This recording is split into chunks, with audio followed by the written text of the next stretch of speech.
Colleagues, I would like to welcome you all to this session whereby we are hosted by the South African Agency for Science and Technology Advancement, which is an entity of the National Research Foundation. And our topic of discussion today is enhancing the public trust in nanotechnology.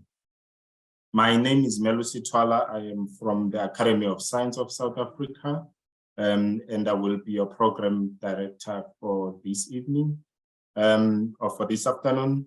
Firstly, I would like to thank SASTA for organizing this session to provide a platform for us to discuss, as well as the speakers that will be leading our discussion today. It is really an honor to be receiving inputs from them.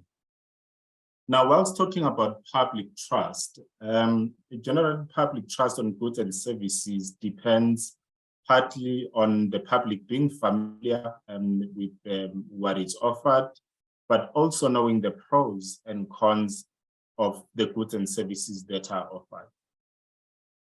When the public consumes science, technology, and innovation outputs, such as products, it is important that trust be at the forefront.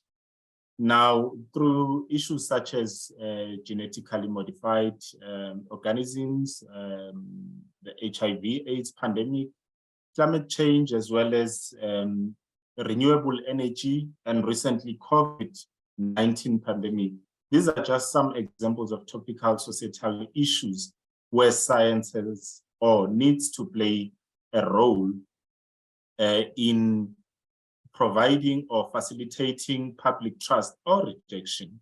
And therefore, the provision of evidence-based information facilitates acceptance or rejection of goods and services by society. Particularly today on nanotechnology, we'll be looking at what evidence do we have concerning the health, safety, and environmental implications of nanotechnology. That is where Professor Mary Kulmian will be leading us with the lead presentation. But then when it comes to means of communicating science, communicating the evidence that we're obtaining from the science, how can we effectively communicate that such that society has got credible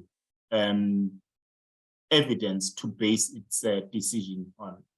And not only society, this includes government as well, that regulates many facets of society, but also business, who could either be innovators or distributors and sellers of such services. From that perspective, we will have Dr. Marina Joubert, who's a senior research communicator, as well as senior lecturer from the University of Stellenbosch, leading us on that regard.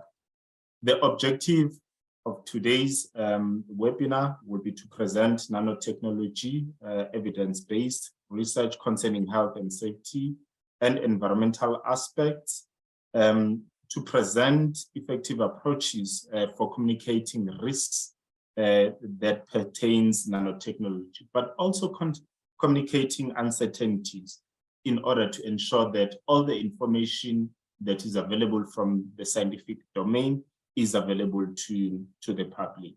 But also the last objective of today's webinar is to encourage research collaborations from all the facets of society, from the public, private sector, and academia, in ensuring evidence-based policy in nanotechnology.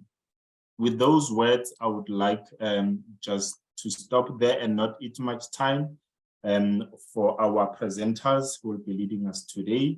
And first on the platform, I would like to welcome Professor Mary Kulmian, who's an extraordinary professor from the Northwest University. And I hope we've all read her brief. She's one of the leading international scientists, and we're very pleased that she's a South African scientist because she has contributed considerably at the international platform. Professor Kulmian, over to you. Thank you. Thank you very much for this nice introduction. And I really appreciate the opportunity to give this presentation because we think that SASTA is doing quite a good so created this opportunity to communicate what the researchers are doing to industry, to other students, to government agencies. The topic of today's talk is the concept of safe and sustainable by design of nanotechnology and its implication or implementation in South Africa. The reason being that internationally already being implemented, so we think that it will be great if we can implement this concept and in South Africa as far as nanotechnology is concerned. I think it will be great if we can start with definitions. Firstly, the SPD, which is safety by design concept. It refers that to identify these risks that is related with the and uncertainties concerning humans and the environment at an early phase.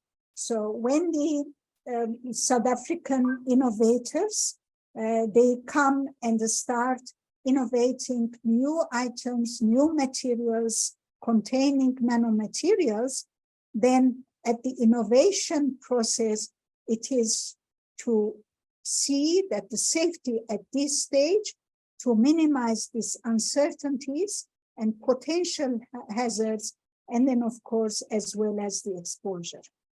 Now, as I said, SPD approach addresses safety of material product, associated processes throughout the whole life cycle, from the start till the end of life of the nanomaterial, from research and development phase to the production, use, and recycling and disposal. Next slide, please. Now, safety by design, the concept is not new. It's already been implemented for drug design, crop breeding innovation, in biotechnology, engineering discipline. Now, safe by design concept was introduced in 2018 for nanotechnology with these authors. In the next slide. And this was implemented already by OECD and the European Commission as a response to observations that this nanomaterial safety, it will be more effective and less costly for the companies if the whole concept is implemented earlier into the innovation process. In the next slide. Now, the why SPD in nanotechnology, as I said, is to identify the risks and minimize or even eliminate this during the early stages of the technological development. So it envisages that including safety into innovation from this design phase, it will be an early development. It will be better instead of conducting toxicity assessments only after nanomaterials reach the market. It's already too late. So safety issues at the product development stage is quite important for nanotechnology.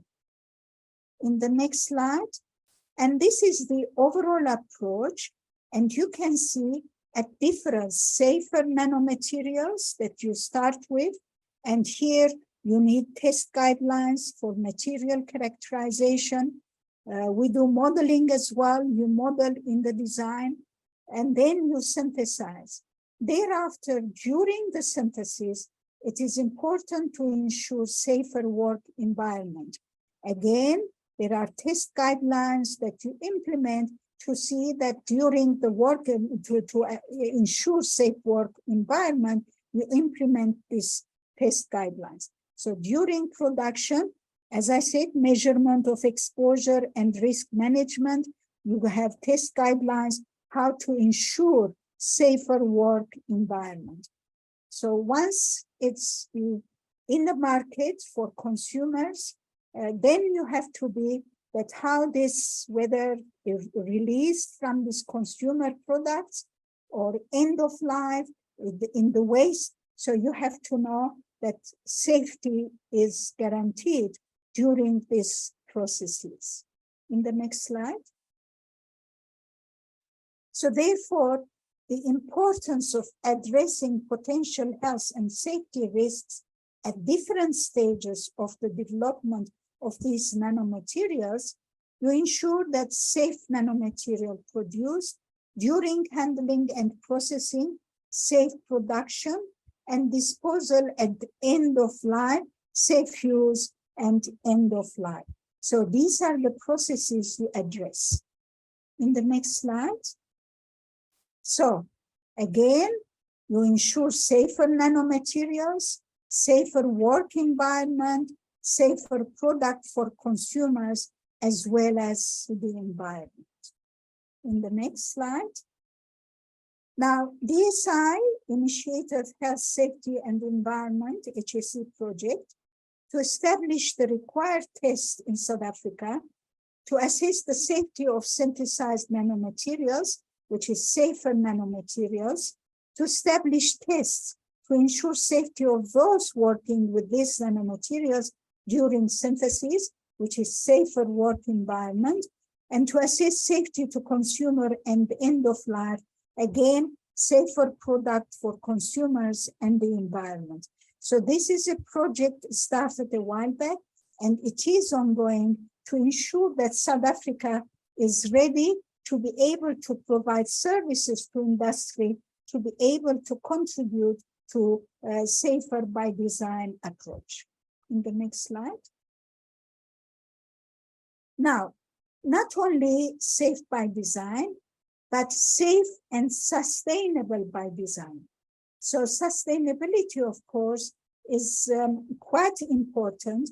Again, OECD and European Commission, they wanted or they adapted this approach because safe and sustainable by design is a concept that takes a systems approach by integrating safety, sustainability, and functionality throughout of product's life cycle. So it's not only safety, but the product must be sustainable and as well as functional. In the next slide, please.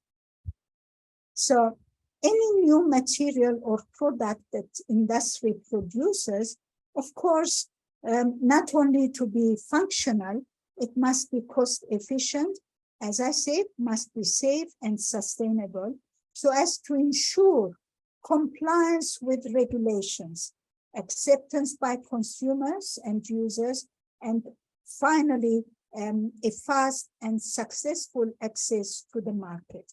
Because it's useless if you produce, you work hard, thereafter you release it to the market, suddenly you realize it's not compliant to the regulations, especially in South Africa when you produce a product and you want to export it, and suddenly you realize that they don't comply to the regulations, and it will be waste of time, waste of resources, and all the rest. In the next slide. Now, overall, sustainability they took into consideration should be ensured by minimizing environmental footprint of chemicals used and nanomaterials produced in particular. They take it into consideration climate change, resource use, protecting ecosystems and biodiversity, and adapting a life cycle perspective. So they take all this into consideration when we say SSBD. In the next slide. So SSBD is a pre-market approach to nanomaterial design and focuses on providing the function while avoiding volumes and chemical and material properties that may be harmful to human health and the environment. So this means not only the synthesized material, but the chemicals that you are using.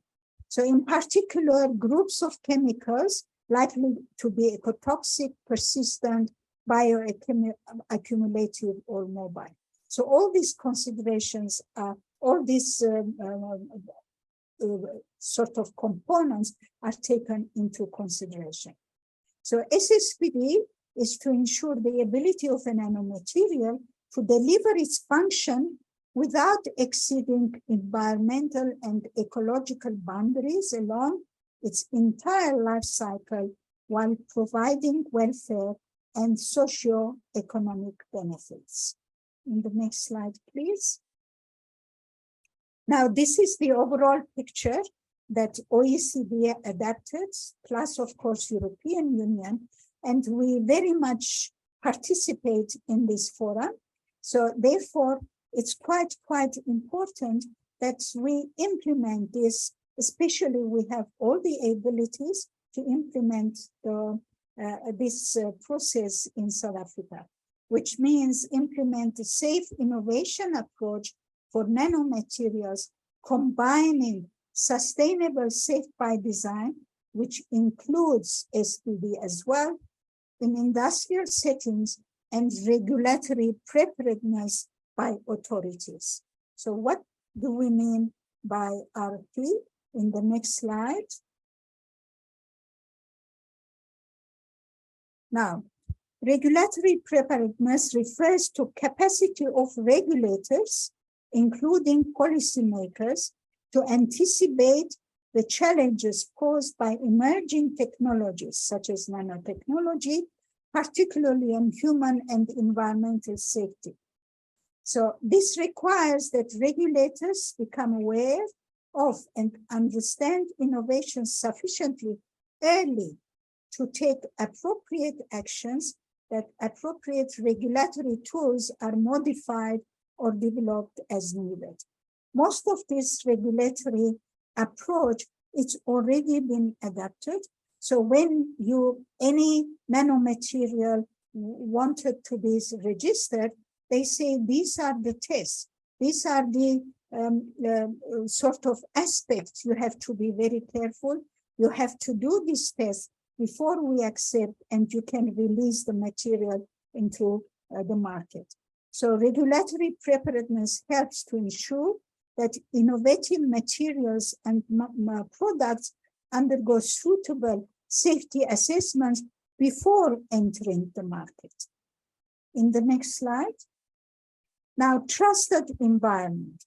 I'm sure that those who are inventors, they do all this invention and they produce their products, I'm sure they are worried. So if they make everything all to the public, they are worried about the intellectual property. So the recommendation is that trusted environment should be created, which is a physical or virtual space in which industry, innovators, and governmental institutions as appropriate and also other stakeholders can share and exchange knowledge, information, and views on new technologies such as innovative nanomaterials and nano-enabled products. So therefore, the inventors, they mustn't worry, because when we have this communication, the whole idea is to help each other to create safer nanomaterials. So a trusted environment invites trust by ensuring confidentiality and protecting intellectual property. In the next slide. So this means these are the components. You've got the technical industry innovators. You have academia that investigates environment, health, and safety and research. And you've got regulatory risk assessors. So collaboration between these groups is needed to develop well-adapted and consensual approach to achieve SSPD. In the next slide. So expanding SPD to SSPD can be beneficial for industry as it might lead to price incentives, less energy, less resource use, etc., consumer acceptance, and shorter time to market.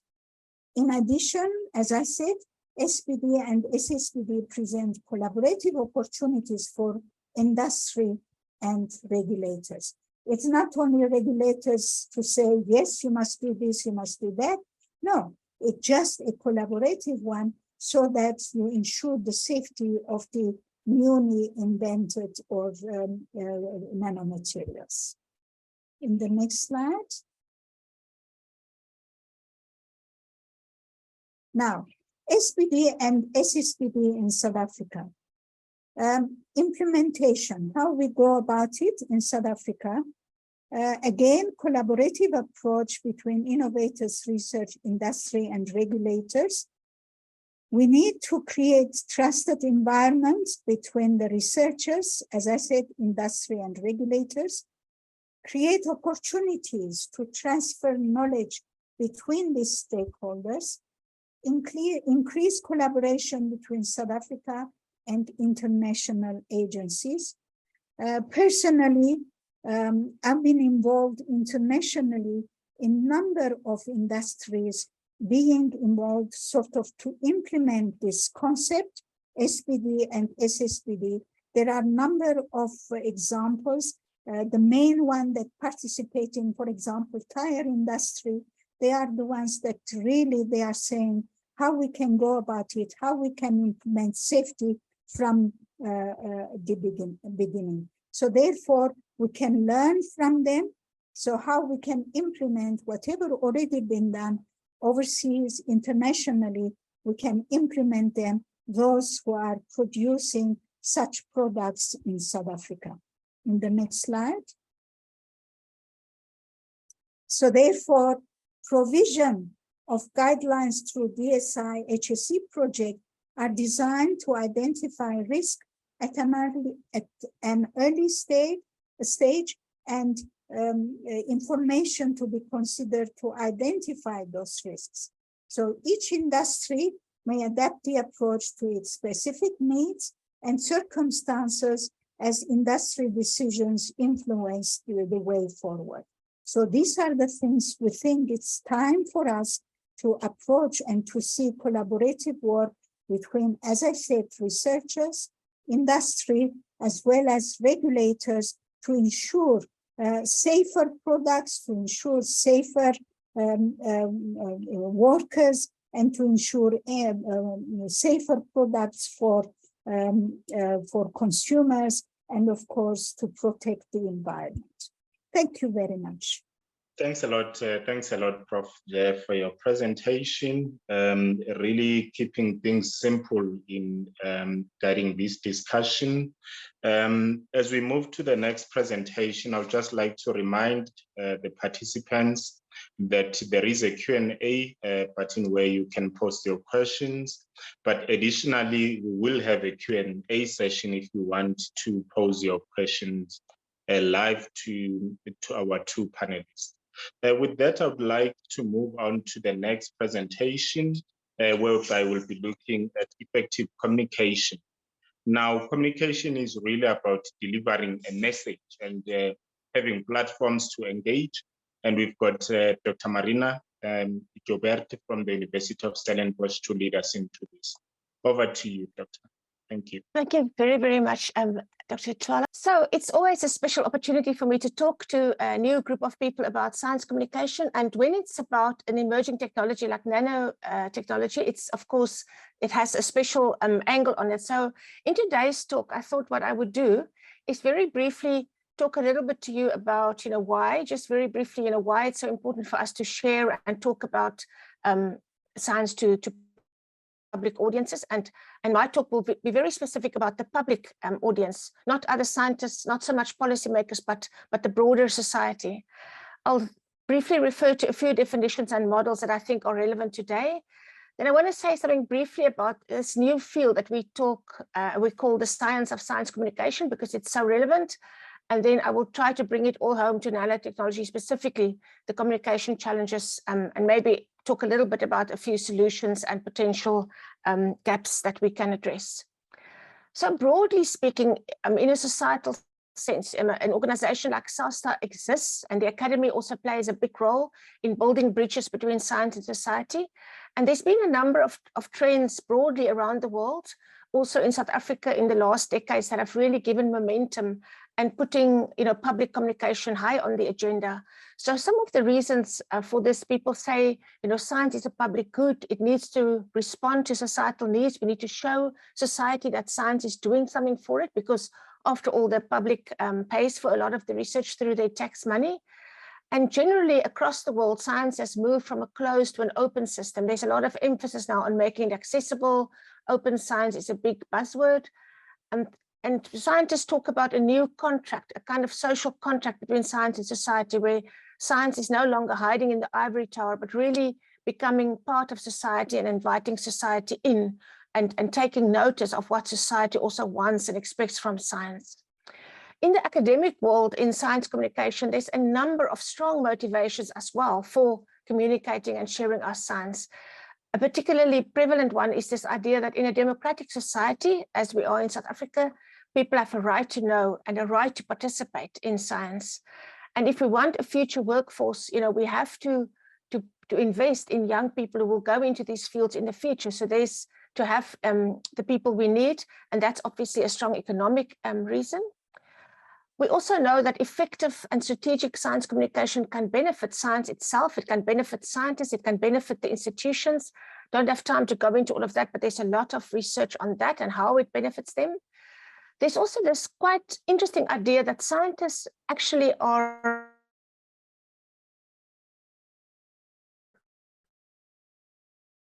privileged people in society. And then last but not least, this idea that science is actually something beautiful that we should share with society, and that would be a cultural motivation. But then we come to the real world. These are all kind of academic motivations, but we see in the world that we're living in today that science has ethical, moral, regulatory, and economic implications, as we also saw in the presentation just prior to mine. And that science is increasingly entangled with society and politics. You can no longer draw a line between these two. And science is not immune against public opposition, and it needs public support. And it also needs public trust. I'll talk a little bit more about trust just now, but Prof. Mary also mentioned trust quite a few times. And then we live in a world where things are changing very fast. There's a lot of uncertainty about climate change and about food security and about disease and energy and artificial intelligence and all these emerging technologies. And if we communicate and engage effectively and have societal dialogue, we can help people to change with a coping world and to kind of be prepared for the future and to cope with all the changes. We also see in the literature, I looked around a little bit at nanotechnology specifically, that many scholars have looked specifically at the challenges and motivations of communicating nanotechnology, and they also make a number of strong arguments in favor of public engagement about nanotechnology. The normative argument would be that there's a value in public dialogue because it incorporates public values and it contributes to democratic ideals. There's instrumental value because it increases the legitimacy of decisions, it enhances public trust. And there's also a substantive argument in that if we have good dialogue with society, people will be able to make better decisions, better informed decisions, and that will lead to better outcomes for the public and ultimately for science as well. So with that background, I wanted to stop for a moment and say, okay, what is it, how we define public communication of science? And I'm going to start with my own definition. There's lots and lots of definitions in the literature. Sometimes science communication is called a kind of an umbrella term because it encompasses so many different activities and ideals. But for me, a good way to define it that I've sort of shaped over the years is to say that it's about making science, or you can also say research, visible, relevant, meaningful, accessible, and memorable. Now, that's already quite a mouthful to achieve that, to diverse public audiences. It is about providing them with information, but also engaging them, listening to them, and co-creating new knowledge or new understanding with them. And it's not only about the results at the end. We shouldn't think about science communication as something that you do at the end of a project. It is about the process throughout, the values that is embedded in there, and all the issues that arise as the research is being done. And you can, I think, clearly see how this would specifically apply to nanotechnology and all other emerging technologies. I just wanted to share one example of a more academic definition of science communication with you, which comes from a kind of a landmark paper way back in 2003. And they define science communication through what they call the vowel analogy. So they say science communication is defined as the use of appropriate skills, media, activities, and dialogue to produce one or more of the following personal responses to science. So in people, we want to create awareness, including familiarity with new aspects of science, enjoyment, that's the E, so that they enjoy science as entertainment or art. Interest, we want them to want to know more. Opinion forming, we want to test their attitudes, maybe shape their attitudes, and then also understanding of science, its content, its processes, and all the societal factors. So these authors use this A-E-I-O-U or vowel analogy to explain, and it's very much focused on what is it that we want to achieve with science communication. But as I said to them, this is only one of many, many, many ways that science communication can be defined.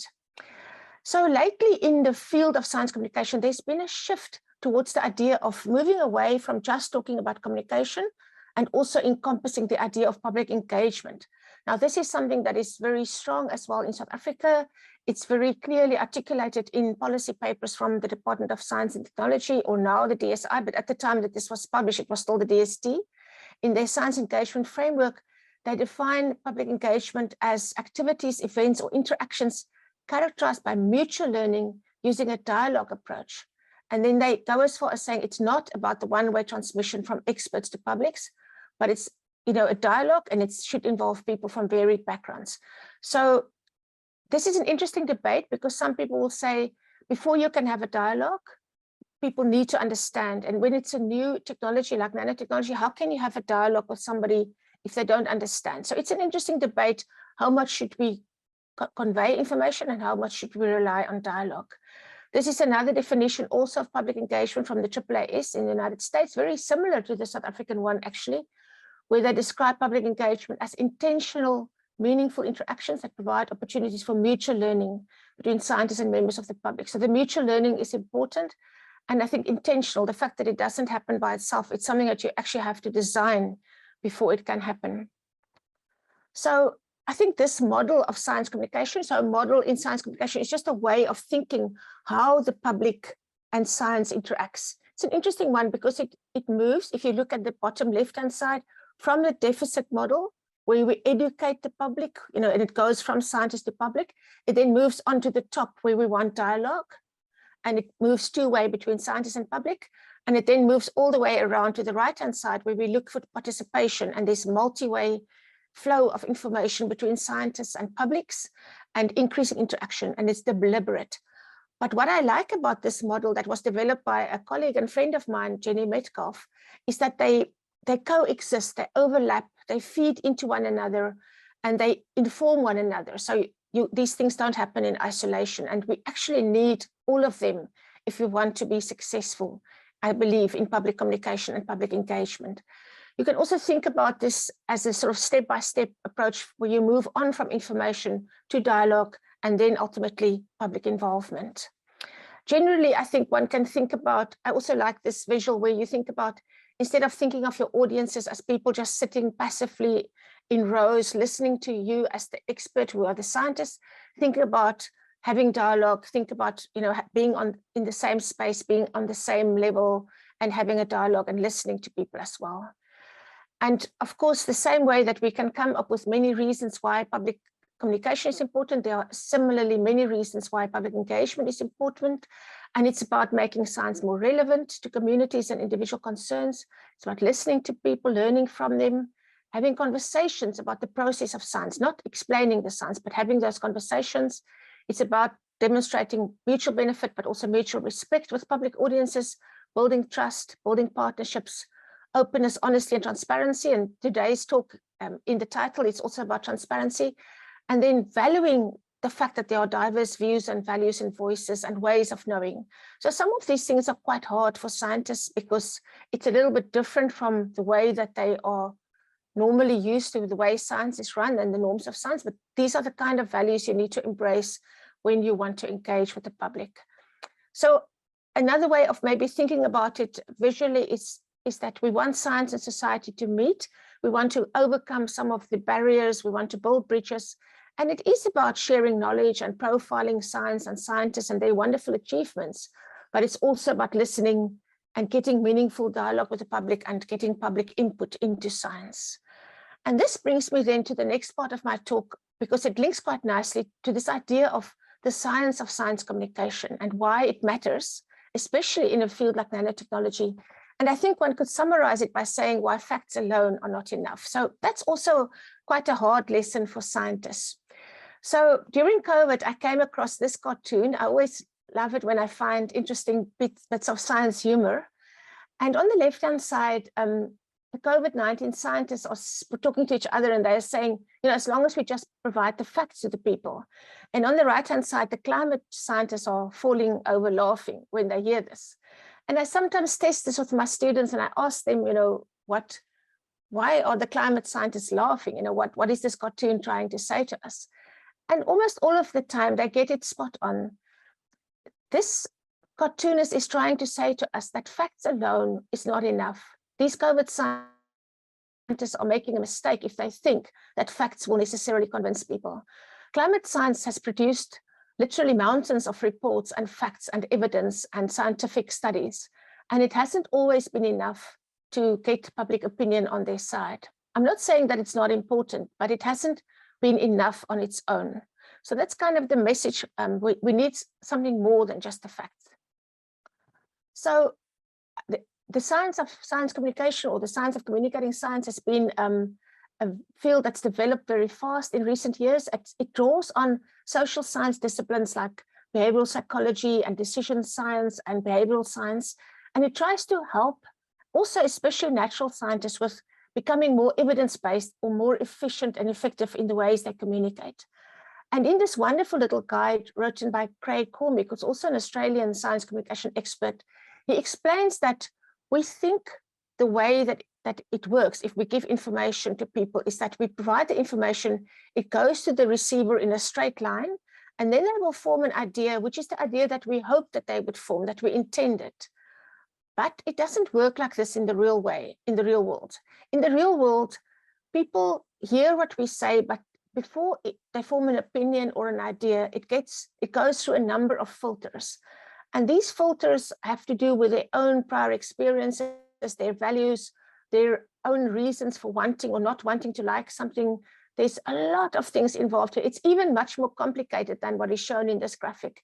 It has to do with confirmation bias, with their media use, with filter bubbles, with algorithms on the internet, with heuristics or mental shortcuts. There's so many factors that will influence the decision that people will ultimately reach, about what we told them. And the bottom line is that, unfortunately, the message that they get or the idea that they form may be quite different from what we hoped we would achieve. And so, let me just go. So I'm going to summarize handbooks about the science of science communication. I've got one handbook on my shelf that it weighs a few kilograms. It's very, very thick. There's tons and tons of information, but I just try to highlight a few of the key takeaways for you. People respond based on how they feel and not necessarily on the facts. It doesn't mean that people don't need information. They do need information. As scientists, we have a moral obligation to share the latest advances in science with them, but we should not expect that giving them the information will necessarily lead to more support. In fact, giving people more information may actually make them more concerned about something, depending on their own values and belief systems. So the bottom line is that facts are important, but not enough. And if scientists rely on facts only, it may make them appear competent, but cold. And what the science tells us is that people respond to warmth, and that if we want to build trust with the public, we need warmth and trust depends on making an emotional connection. So you need to go beyond the facts.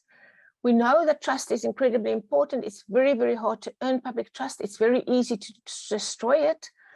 It's very fragile. And the bottom line, and I'm really simplifying this for today's talk, I'd love to engage with you in more detail if anyone is interested, but we can maybe summarize by saying that facts are core. You need the facts, but emotion is the key. One of the science communication experts that I follow talks, for example, about science stories as facts that are wrapped in emotions. It's almost like you need the facts there, but you add a layer of warmth that help to connect with people. You can think about the analogy of the spoonful of sugar that makes the medicine go down. With that sugar, the medicine becomes much more palatable. This is what we mean by adding an emotional layer, adding some warmth to help people connect with the facts, to help people, and scientists specifically, to connect with their audiences.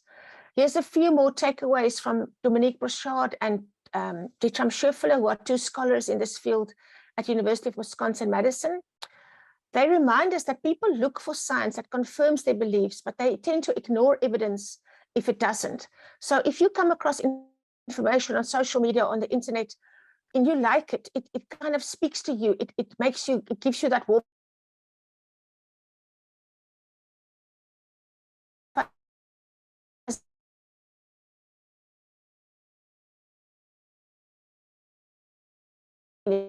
You're going to read it, you're going to share it, you're going to, and you will also tend to speak out against it, possibly.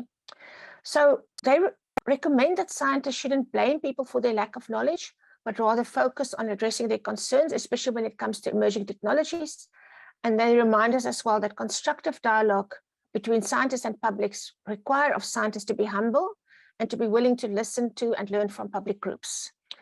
A few key tips that I can summarize as well is that we need to balance competence. Yes, of course, it's important to be competent, to know what you're talking about, to be an expert, but to add that element of warmth, to humanize the science, to be a human being, to share your own passion or concerns or own experiences when you talk to public audiences, to always show respect to your audience.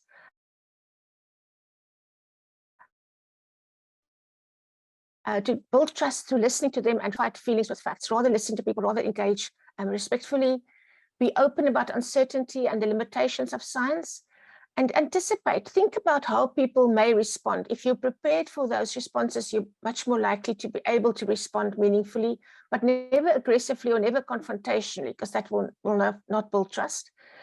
Of course, as always in science communication, it's incredibly important to invest in clear language and to tell good stories, to have good visuals, to make your story resonate. And when I thought a little bit about trust, specifically in the context of nanotechnology, I asked myself this question, and I think it's an important question. Maybe the audience would like to respond. Do we want people to blindly trust what the nanotechnologists are doing, or do we want critical dialogue? So that's very important to think about. Do we really want the public to tell us about their concerns, or do we just want them to trust us? Years ago, I worked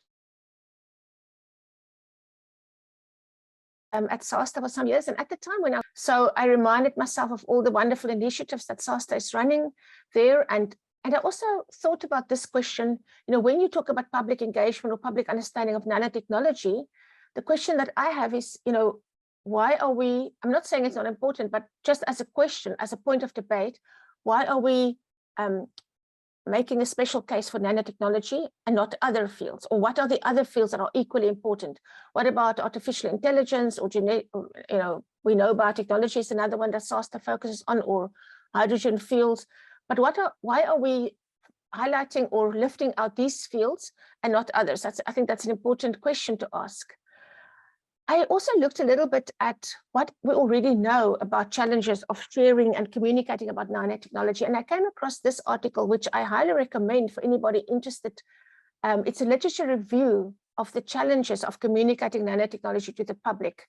And it's from 2019, so it's quite recent. And I'm going to just share a few of the highlights from this article and my own experiences with you about the challenges. We know, of course, that it's a complex and abstract field. It has a lot of jargon. And it really requires people to have some basic knowledge of fundamental concepts in science. And some of these concepts are difficult to comprehend.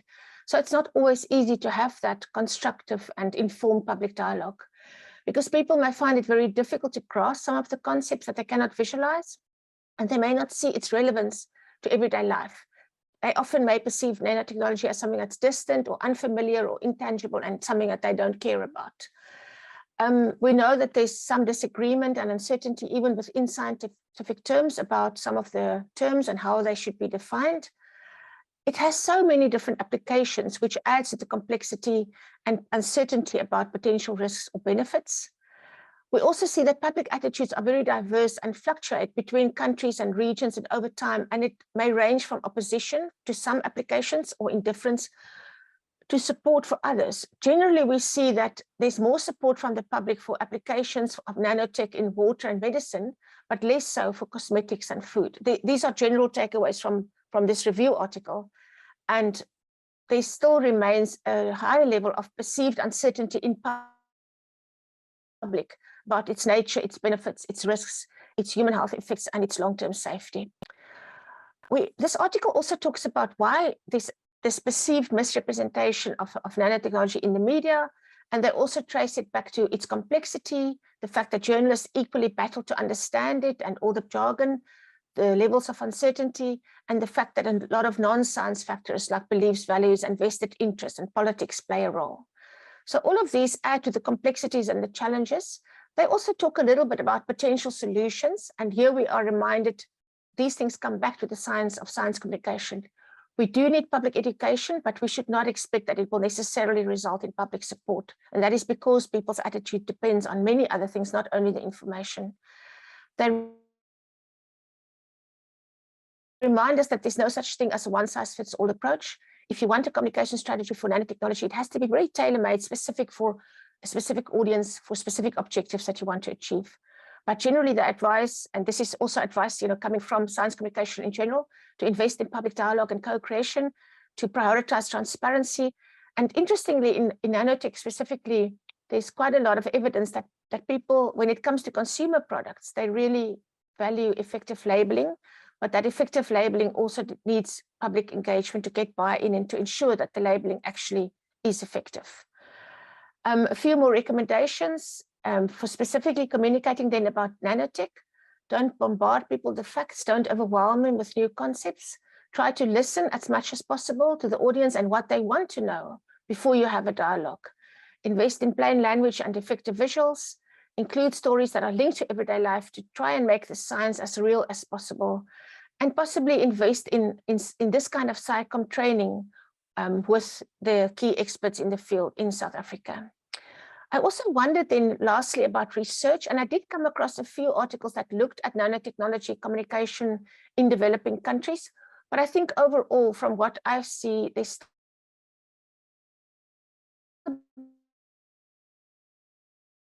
of a research gap to really understand over time. And I asked myself, how much do we really know at this stage about how nanotechnology is perceived by the South African public and how it is shaped by cultural education levels and values and age? If we have the information, it's great, but that is, a good starting point. And it's also something that always changes, so it needs to be updated. Do we know how nanotechnology is represented and framed by the mass media, and also how it is visualized, discussed, and shared on social media? Do we know how these media representations affect public perceptions? And what do we know about how nanotechnology policy is formed, and whether the public input and public opinion will play a role in that? And I think that's sort of a quick overview from my side, and I welcome any of you to engage further about this topic. Thank you for the presentation there, Dr. Marina. It was really engaging. It captured me throughout, and I really have a few questions just on my side, because really it was clear on my side what you are talking about. I wish I could offer you some water now, you and Professor Blumian, because I anticipate a few hot questions, but unfortunately we're doing this via Zoom. So you'll not be getting any refreshments. But just to indicate again to the participants, if you want to raise your question live, please raise your hand. Then the controllers will let you into the platform. Alternatively, you can just drop your question in the Q&A.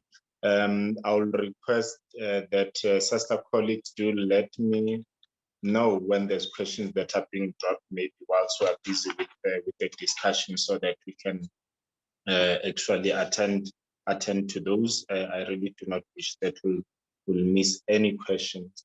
But just to shoot off the discussion from my side, to the two panelists, starting with Professor Kolumi. In South Africa, I would like to know if there are collaborations that deal with issues of nanotechnology, health, safety, and environmental implications that exist, and who are the role players in those collaborative platforms, and are they open to the public? Just briefly to highlight examples. Thank you. As far as I know, when you consider open to the public, I don't think the platform is there. I think so that's why SASTA is doing a good job to communicate to the public. Usually, scientists, unfortunately, we do our own thing, we publish, but when it comes to communication, much need to be desired to be done. I know a student of mine just recently started writing about nanotechnology, as you know, through newspaper articles and things like that, which will help a lot. But again, to create platforms, as Marina said, it's needed. Yeah. Thank you, Prof. Dr. Marina, comments from your side just on that question? Yes, I think one of the challenges is if you talk about these platforms and engaging the public is who do you involve? Because if you think about science communication as a one-way activity and you have a scientist speaking, at a science festival, or a scientist that goes on television or radio, potentially your audience can be a few hundred people, even a few thousand people, in some cases, even a few million people. We saw that during COVID, how a single television interview can reach millions of people. But if you really want engagement where you can get public input, you are limited in the number of people that you can involve. And that's why when it comes to engagement, you really need to be very strategic about who you involve, and you need to have a good reason for inviting people in, selecting the policymakers or the community leaders or the religious leaders or cultural leaders or educators. You need to think very, very carefully about who you involve so that they can, in a way, represent their communities, and then create those platforms. And like I say, those platforms require intentional setting up and intentional management, and they need to run over time. It can't just be a once off and then you've done it. You need to engage people repeatedly and give them an opportunity to think about things and come back. So public engagement in its true, pure sense is quite an intensive and time consuming, and it also costs money, to set up this kind of platform. So, but if you do it well, the rewards can be a much better understanding of the public concerns and public perspectives. It can actually lead to new ideas and new perspectives on the research itself. We often find in research about this topic that scientists don't expect much when they go into these engagement activities. They think that they are going to learn, teach the public. But when they go with the right attitude and with some orientation towards engagement, they actually all report that they're surprised by how much they benefit and how much they gain from the public's questions and concerns and ideas. So it's needed, it's important, but it's not going to happen by itself. It will require a dedicated and deliberate effort to set it up and manage it and curate it very carefully. No, thank you. Thank you for that take.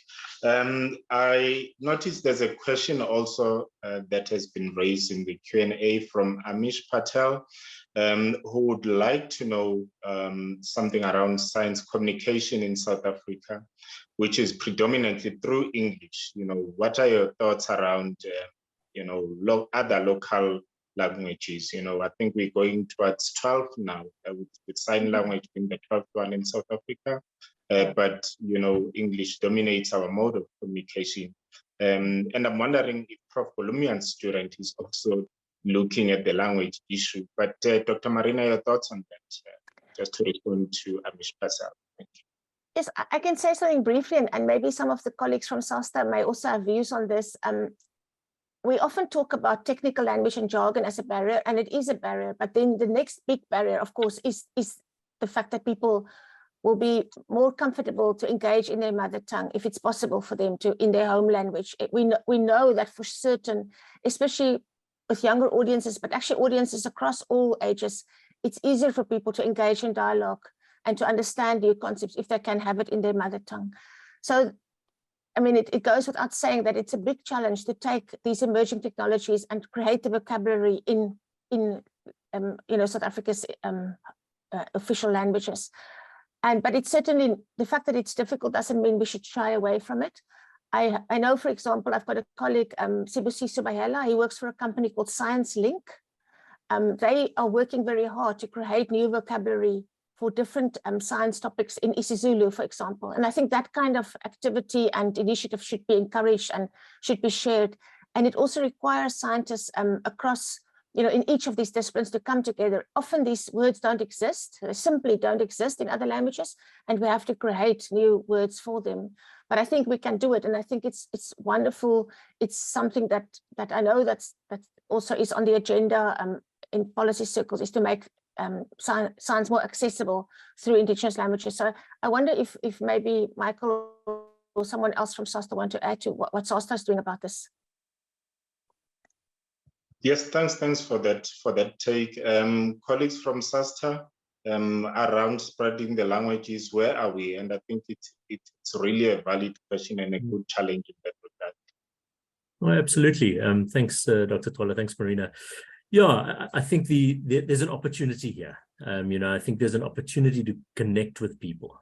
I think when you speak to someone in their native language or indigenous language, home language, I think there's an incredible opportunity to connect with the heart. It's not only about an understanding, it's about really opening up a dialogue that is really effective, and I think for one, we're discussing a bit on public trust and so forth today, and I think that there's definitely a link between speaking in indigenous languages, besides for the understanding component of that can potentially aid understanding, with the nuance that Marina talks about, is that sometimes the actual terminology in these languages are lacking, and that's a challenge, I think, specifically in South African context. And there's some incredible work, as Marina's pointed out, by individuals and research groups and universities in South Africa doing just this, is to develop entire dictionaries on indigenous language and get those into digital formats, get them accessible. And I think the science dictionaries are a very important component, and science terminology is a very important component of that work. But absolutely, I think certainly there's a drive at SASTA. Recently, we've been engaging with an organization who is looking at sign language, for instance. I think often we view sign language as for people that understand English. But I mean, what we've recently been understanding is some people don't understand English, they only understand sign language. And that's kind of a mind shift for many people, is that actually, especially at younger ages, there are people that can't read English, but they can understand sign language, and so therefore sign language is an incredibly important new language, I think, for us to start communicating science in. And I think there's certainly emerging companies that are doing translation work into sign language, obviously in video content. The specific company looks at doing it as online little clips, and they'll translate any resources that you might have, science communication resources or dialogues that you're having into sign language. In the media space, and I think that may be why Marina asked for us to come on, is we have a community media project at SASTA which specifically looks at science journalism in indigenous languages across South Africa, using community media as that platform. And we found it to be especially radio, to be a very effective form of engaging with local communities in local languages. Radio specifically because it doesn't require full literacy, so often text-based communication can be inaccessible to specific communities, and therefore radio is a wonderful engaging dialogue platform. Potentially a really two-way dialogue can be established on a radio station. So yeah, I think it's a very important area, and I think a great question. Thanks, Dr. Twala. Thank you, Michael, for those remarks. I think you raised very valid points. Then also just options, to communicate, or platforms to communicate. I think it really would be interesting to have some slots on radio, just focusing on science.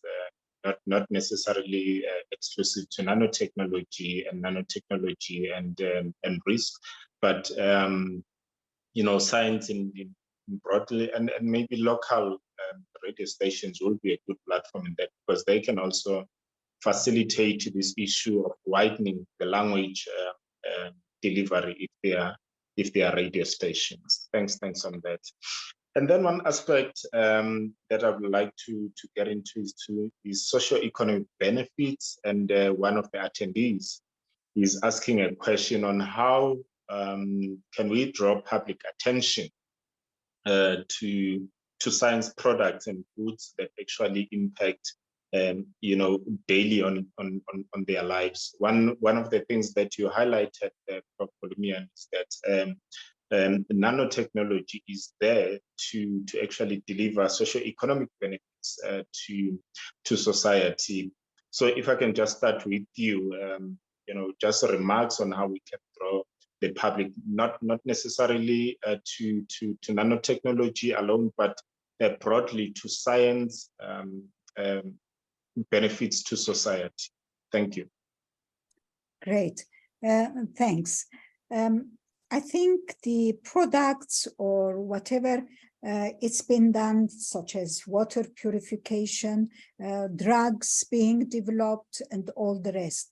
Perhaps I should draw the attention that one thing is when a product is in the market, somehow it's not obligatory to say this product contains nano. So therefore, this might be of hindering sort of aspect if the product doesn't say contains nano. And this was because during discussions at the ISO, and it's not compulsory, even South Africa adapted this, that you have to say when you produce something in South Africa, you must say, not you must say, you are free to say whether you want it or not, to say that it contains nano. So therefore, it might be, of course, water purification and all these different drugs, somehow, if it doesn't specify, they don't specify they contain nano, it might be difficult to approach, to say to the public, saying that, this product that means for social sort of development, to improving life, but somehow if it doesn't say contain nano, it might create a problem to say, yes, this is something beneficial to you. So these are the aspects that we have to overcome, to say that definitely if a product, because then public will query, what does it mean nano? So they would like to know more, and go and have that platform and communicate and explain more. So this is the one aspect that we think, it might be of, difficult to show the social development, the beneficial effects of nanotechnology out, to the public. This might be one of the aspects that we have to, find a solution for. Yeah. No, thanks, Prof. Polimian, on those remarks. Your take there, Marina, on really how we can sort of market, the benefits of science and its goods and services to society. Nanotechnology and the same would be true for other emerging technologies. It is a form, when we communicate about it, it inevitably becomes a form of risk communication. And if I say risk, the flip side of risk is benefit. And I think, we all take risks every day. If you get into your car to drive, there's a certain risk, or if you cross the street, there's a certain risk. But we weigh up the benefits and we decide whether it's worth for us to do it or not. Every day we take these risks, but if the benefits outweigh the risk, then we decide to perform that behavior. So of course, then if you think about it like that, if the benefits are there and the benefits are tangible and the benefits are meaningful and real to people, then it is a very good idea to focus on those, but not to hide any of the risks. I think we talk about transparency. I think you should be open and honest about both sides. You know, if you emphasize the risk, you should also acknowledge if there are some uncertainty or some risks that we are not sure about yet. Because if you don't, it will undermine, you know, public trust in the long run. But as Professor Guillemans said, it is difficult to communicate about benefits if there's not compulsory labeling of products containing nanomaterials. And that reminded me that, you know, just as a member of the public, I'm not specifically working in the field of nanotechnology. I'm uncertain, just as an ordinary South African, I'm uncertain about the regulations. What are the regulations in South Africa? What should be on a product? Very often nanotechnology is even used as a kind of a marketing gimmick, you know, like nano iPod or whatever, you know, it's not even really nano, it's that nano is sometimes used as just as a way to market something. So I think it probably may be important to start by helping the public to understand what the regulations are and how the safety is guaranteed and tested, and understanding that we went through all of this with GMOs as well. They can never be 100%, nothing is 100% safe. I mean, there is no such thing. Even drinking too much water can be harmful to your health. So we have to understand safety and risk, you know, in context. But I think helping people to understand what the regulations are, that there are regulatory processes behind it, that people who care about your safety, so that they can trust that new products won't be put on the market, you know, just without any oversight, that there's a process. And then certainly when it comes to benefits, you know, I think it's incredibly valuable. It's a positive way of communicating, but making it tangible, not, you know, saying like if you use a paint with nanomaterials, this is what you can achieve versus, you know, the standard paint. So if you use, I would say wound dressings or whatever the case, or whatever the application that you're talking about, making it clear to people what the benefits are can be an incredibly important way of communicating. But I would also say at the same time, remember what I said about dialogue. If you share this information with public groups, listen to their questions, because this information will, no doubt, it will lead to questions. It will open up concerns that you may not have thought about. Thank you, Dr. Marina. You know, just talking about marketing gimmicks, I thought on my way home this afternoon, I'll buy a certain product for hair loss because they said it's nano-enabled. So now I'm not certain if it's just a marketing gimmick. So maybe I'll save my money. You see that? Yeah. If there are questions, there. I can't see any at this stage. Or I see. Maybe if I may, you know, in my presentation, I asked the question, you know, do we want the public to support nanotechnology blindly or trust us blindly as scientists, or do we want them to be concerned and be critical? I would love to hear what anybody else says about that. Yeah, thanks on that. Maybe whilst we think on responding to that, there is a question from Anonymous. You know, thinking about simplification, you know, of communication. I know scientists are always commonly criticized of not, you know, simplifying, you know, their communication. They'll rather stick to big words that normal people like myself will not understand. What strategies are there to break, you know, to break that down? But just in reference to your earlier comment as well, you know, any participant can raise their hand to respond to that. But if there's any thoughts about, you know, watering down the jargon that scientists often communicate. Thanks. I find the scientific jargon is such an interesting topic, and it always comes up, you know, in every science communication course. So very briefly, I would say that the first point I love to emphasize for scientists is don't think of getting rid of the jargon as dumbing down your science. Rather think about it as clearing up your science, because you're making it accessible to people, and it's not easy. It's actually a skill to be able to do that.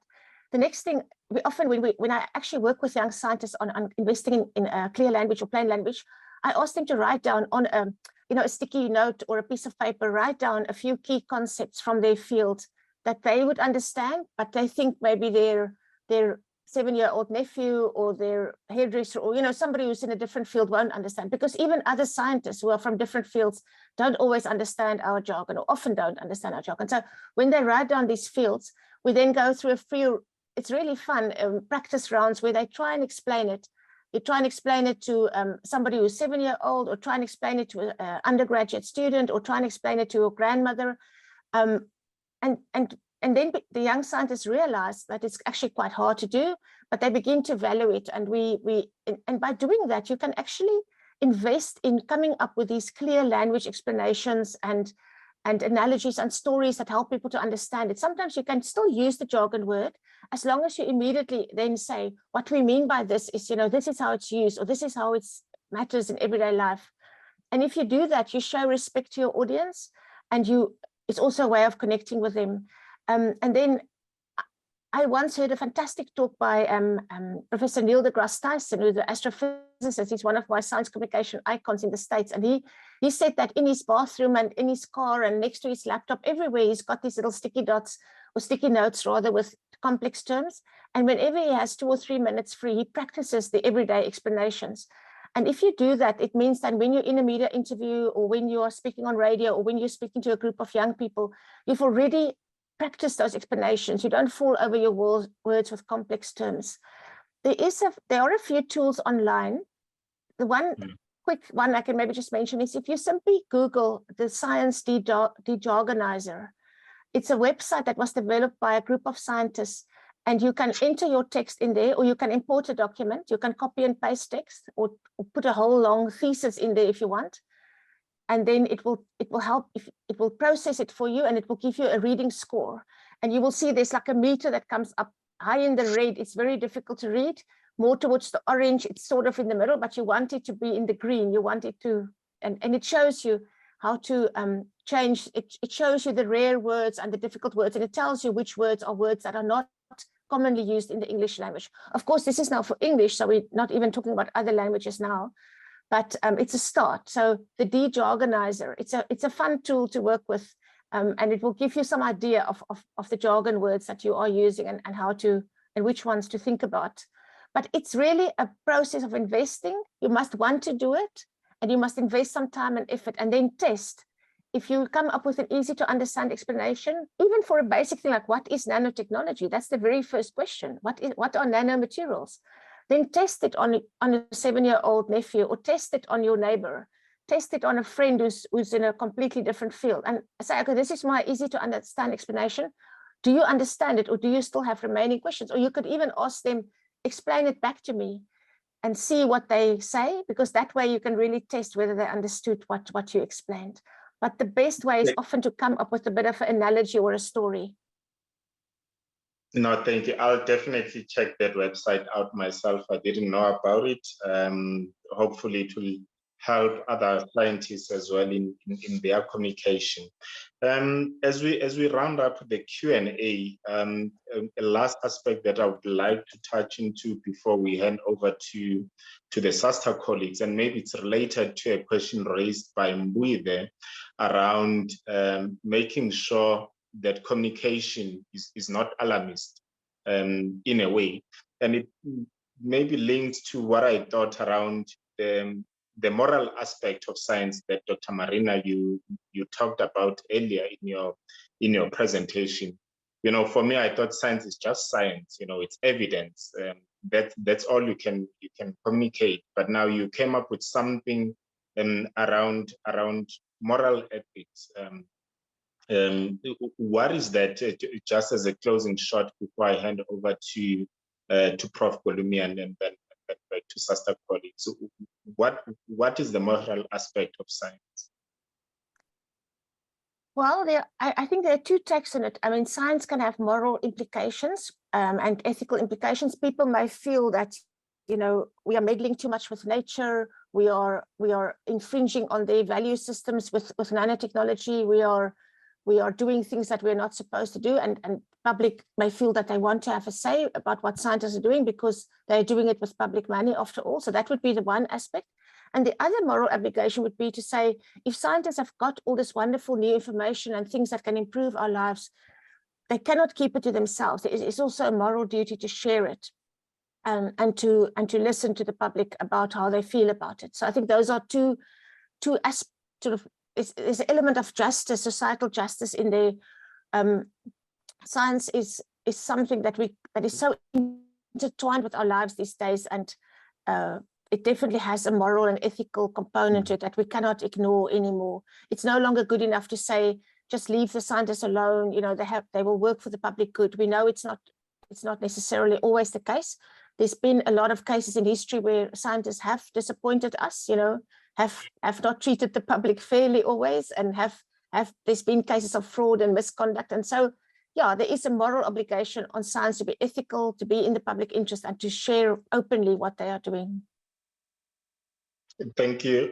Prof. Kulumian, closing remarks there, touching on moral aspect of science, maybe highlighting nanotechnology cases?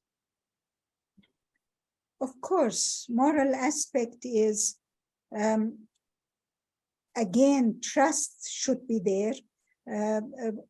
Usually, well, hopefully, all scientists, when they do their research, there is that moral aspect as well. It's not that they do research and produce results just for the sake of producing them. They are doing, hopefully, for the good of humanity. These are the things, you know, we take it for granted. So that's the moral aspect comes as far as scientists are concerned. So hopefully this is communicated to the man in the streets, hopefully that saying that whatever it's been done, this is again communication, hopefully that they understand, communicated in a right way, that whatever it's been done, it's for the good. And this is what we say for the SSBD, that definitely this aspect should be included. So you don't do work for the sake of doing, but there are other aspects you should consider, including the moral aspect and benefits to whatever you are producing to the society, to the environment, and all involved. No, thank you. Thank you for those wise words, Prof. Kulumian. My take on that is that it's not enough just being a lab rat, but you've got a responsibility to serve society openly. Colleagues, from my side, I think that will be all from me. I would now like to hand over to our host, Sasta, who will then wrap up and close this session. From my side, thank you. Great. Thank you so much, Dr. Twala, and thank you so much for leading the conversation this afternoon. I just captured quickly some thoughts, some maybe key takeaways as we leave the session, and I've just highlighted those here. Obviously, we set out today with the objectives of really having a discussion about the specific area of science, nanotechnology, some of the kind of developments in the space, but really focusing down onto approaches to communicating the risks and uncertainty within nanotechnology, and also this kind of objective of establishing collaborations and discussing those collaborations at this afternoon session.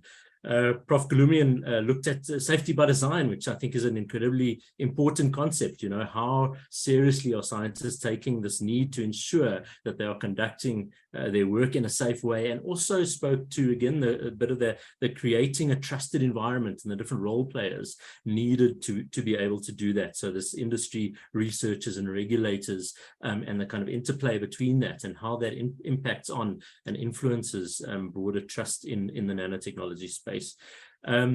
Marina went on to discuss the importance of obviously communicating and what it means to really communicate, that it's not just this unidirectional kind of process, that really is a need for mutual learning between researchers and broader society.